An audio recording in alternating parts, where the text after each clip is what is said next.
Hi friends, நம்ம இன்றைக்கி ராகி சேமியா பாயசம் எப்படி பண்ணுறதுன்னு பார்க்க போகிறோம்.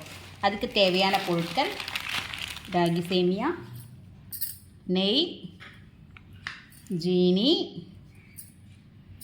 முந்திரி பருப்பு, ஏலக்காய், பால். எப்படி செய்கிறதுன்னு பார்த்துடலாம் வாங்க.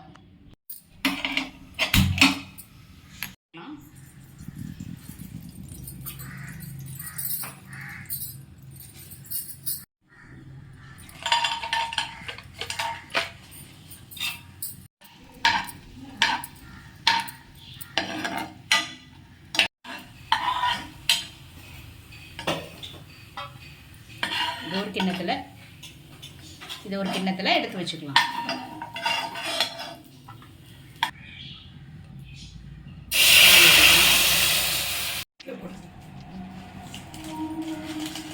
சேமியாவை போட்டுக்கலாம்.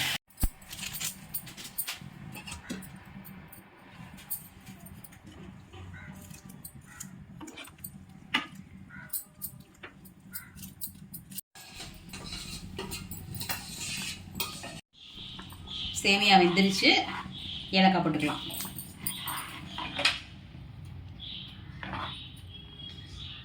ஜீனி அவங்கவுங்க தேவைக்கு ஏற்ப போட்டுக்கலாம்.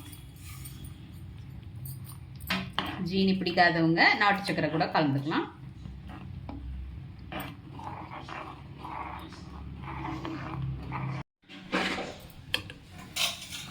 எடுத்து வச்ச முந்திரி பருப்பை போட்டுக்கலாம்.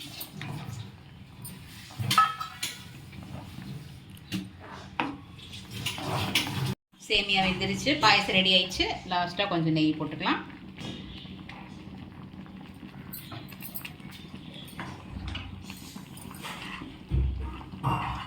ராகி ரொம்ப உடம்புக்கு நல்லது, அடிக்கடி சேர்த்துக்கோங்க.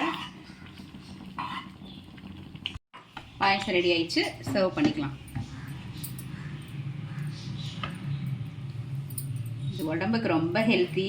சாயந்தரம் பசங்களுக்கு ஸ்கூல் விட்டு வந்தோடனே செஞ்சு கொடுங்க, நல்ல திருப்தியாக சாப்பிடுவாங்க. லைக் பண்ணுங்கள், ஷேர் பண்ணுங்கள், என் சேனலுக்கு சப்போர்ட் பண்ணுங்கள். மறக்காமல் சப்ஸ்கிரைப் பண்ணுங்கள்.